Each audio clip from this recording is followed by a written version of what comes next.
guys, Doc Reed the Road Scholar coming back at you with some news you can use, I hope anyway.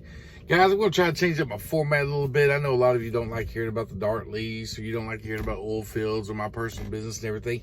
Of course, I want to still include that on here because it's my channel. But I would like to start giving out some other kind of news things that all of us could use out here that are actually really important, that might help some of you. For instance, guys, we had everyone that's out here going over the road for a little while may or may not be aware that I-71, I-75 bridge between Kentucky and Cincinnati, between Covington, Kentucky and Cincinnati, Ohio, has been shut down for a while. Apparently they had an accident on there with a big truck and a car, did a lot of damage to the highway. They had to shut it down for repairs and everything. Well, to let you know, that bridge is due to open back up by Christmas, December 25th. So the Kentucky Department of Transportation says it should be open by then. So that's good news for everyone out here. The Brent Spencer Bridge should be open back up by then. Another little piece of news about highway information. I don't know what's up with I-71, but there's another accident just south of there on I-71 down in Kentucky. It's by mile marker 47 down in Kentucky on I-71. They had a fiery crash that ended up taking the life of the truck driver. He somehow lost control of his truck or something. He went off, hit the part of the bridge structure. The truck caught on fire, and he is no longer with us. But because of that accident, they will have one lane shut down. I think it's a 2-lane highway through there, two lanes each direction. One lane will be shut down for several months. So they are telling you to find alternate routes around there because it can get backed up. I didn't know about it last time I went through there. Got backed up like about 45 minutes. But they say it can last up to an hour, hour and a half on backups. So if you're heading down that way and you're looking on your Google Maps, you stop part, turn red, and you're down there, look for the alternate route. Probably be your best bet. So just to kind of let you know about that. Guys, I'm going to talk a little bit about, at a Love's truck stop down in Charleston, Tennessee, 2 truck drivers got into an argument at the truck stop, ended up getting into a fist fight. One of the truck drivers, a Chad Anthony Teague, allegedly pulled out a knife and started stabbing the other truck driver during the fight. Guys, look, there's nothing worth our lives out here in these truck stops. If the argument, don't argue over stupid stuff. Do you want to make it home? Do you want to make it home? Is a fight, and I know it's hard because I hate sometimes someone come up and start talking crap and everything. It's hard to walk away, but sometimes you got to take a deep breath and think about this fight's gonna last a few minutes. You might feel better, you may not. No one there anyway, so it's not like, oh, he disrespected me in front of people, and I don't care. I don't know anyone there. I'm going to take a deep breath and walk away. Now, if he keeps getting in my face and I feel like I'm being threatened and he keeps following me, so that's different. I'm definitely going to defend myself. But to sit there and keep arguing over something, I guarantee you, whatever this was about,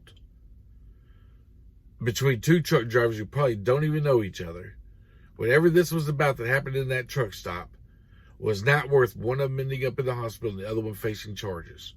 Wasn't worth it, I promise you. But, that's the way life goes. So, guys, take a deep breath out here. This is a stressful job. Traffic's getting bad. People are stressed out because of COVID. People losing their jobs, their homes, and everything. Take a deep breath and walk away. That's my only advice on that. Another incident that happened in the news, trucking news. This really didn't deal with big trucks, but it did happen, and it reminds me of what I see out here all the time. Box truck is heading down the highway. A group of cyclists over on the shoulder, way big shoulder too. They were pretty far off the highway, right down there. I guess the highway's under construction, but it's a big shoulder. They were even being followed by a ride-along escort car in a Subaru. Box truck lost control, ran over there, hit the Subaru, knocked the Subaru up into the bicycles, killed 5 bicyclists, injured 20 more. They said the guy stopped, waited. Highway Patrol and the Sheriff's Department said there was no alcohol or drug use suspected or anything like that. So that only leaves one of 2 things, either equipment malfunction or distracted driving. And there's a lot of times out here I see it. The guys I see it the other day, driving down the road, this was actually about a week or 2 ago. Some semi-truck driver, 53-foot truck doing 55, 60 miles an hour down in the interstate. The rest of us are trying to do 65 down, trying to get around them, but it was only like 3 lanes on this part. And he was literally riding in between 2 of them, so we had to get all the way over to the right to go around them. get up there, and as we're driving by him, it's like he don't even see us. He doesn't even know he's doing this.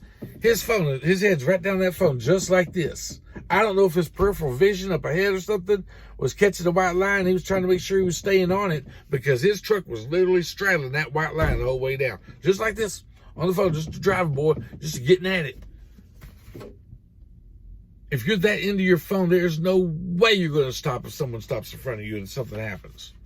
Quit being stupid. Don't kill yourself. Don't kill your career. Don't go to prison. And God's sake, don't kill an innocent out here being stupid on your cell phone while you're driving. Anyway, that's about it for that. Now, I've had some questions. Some guys have been asking me. A few different people asked me about the DART lease program. One guy, he's been following me for a while, apparently, and says, Doc, ever since I've been watching your channel, you've been leasing trucks. Do you get paid for the advertising or something, or what happened? First, I was leasing with the Merrifield. That was the first lease purchase I had ever done. And while I was with them, I was with them about 8 months. It was a walk-away lease. It was time for me to leave. I got burned out in the oil fields. My son had graduated high school, my family and everything. So I had quit the oil fields, left the truck, and went back home for about 6 months. And no regrets over that decision.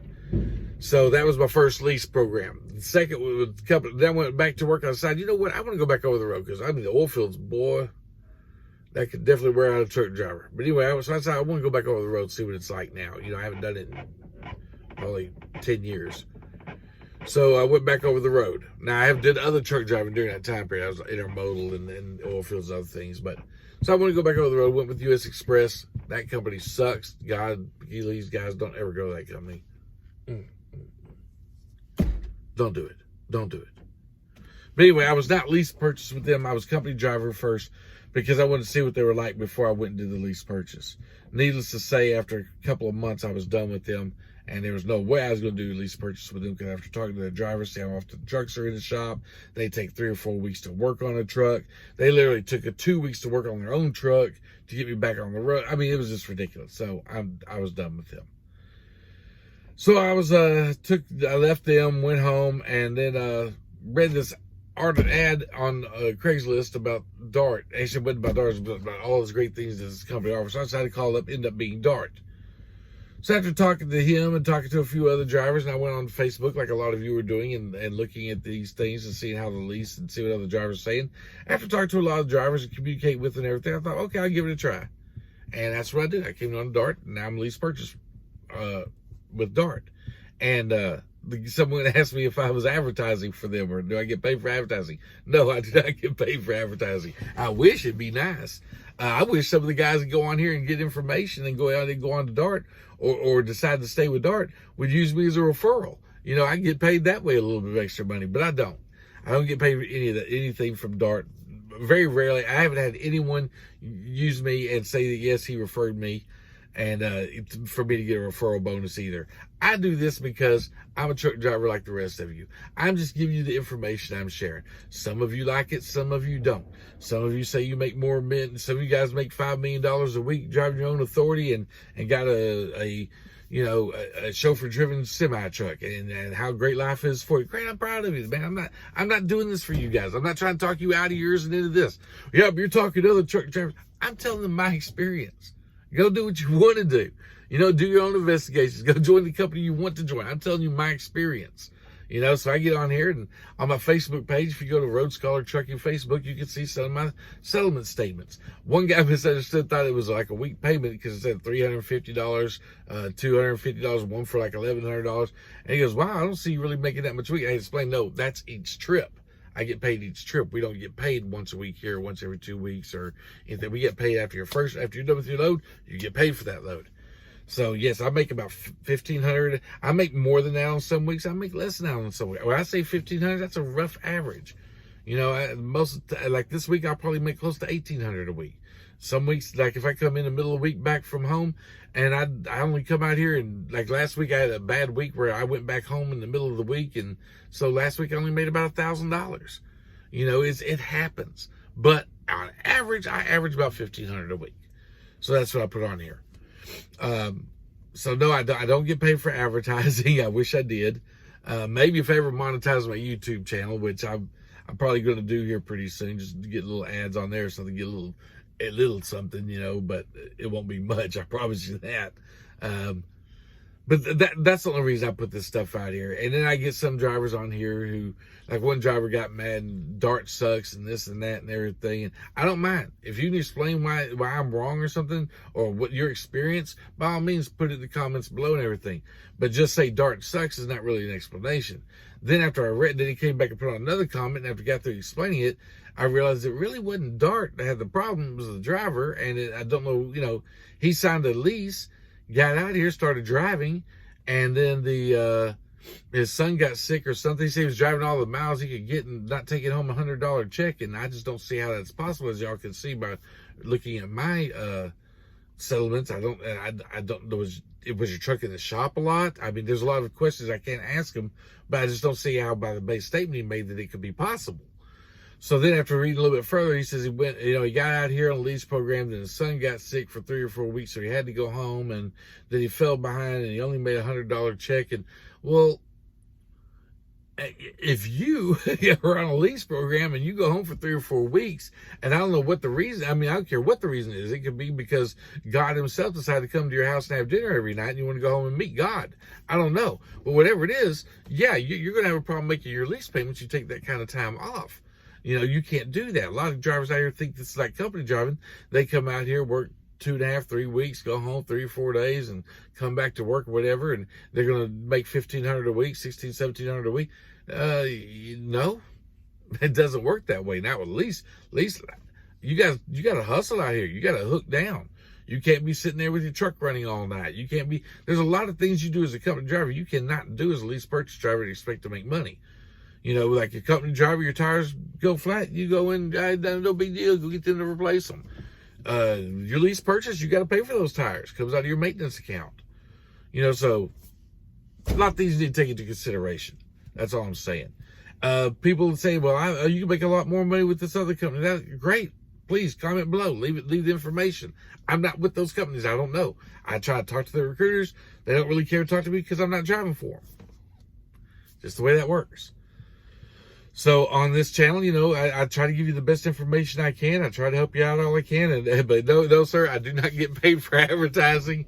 That's the reason I'm still in a lease. It looked like it was probably non-continuous for some of my old videos, and now, no, it was 2 separate leases. One I walked away from, and this one I am still with. And at the end of this one, if some of you go look at my other business channel and everything, y'all can see how that's going to work out for me, what my plan is. My finance channel, where I teach people how to get debt free. Y'all can go check that one out also, or ask me about it if you don't know about it or anything. But I'm on a 5-year plan to not be driving anymore after 5 years.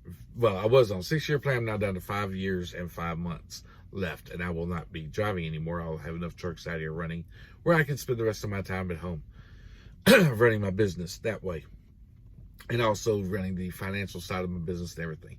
But anyway, guys, that's what I'm doing out here. That's the reason I make these videos. It's not to try to get you to go with Dart. I'm just giving you my experience with Dart. If you do go with Dart, please, I would love to have a referral. I'd like to get one just to see if they really pay them out. But that's how that works out, and we'll see. We'll see. But anyway, guys, I got to get onto my diet channel because I got to make a video for it before I leave, and I got to leave here pretty soon. Y'all have a good one. Thanks.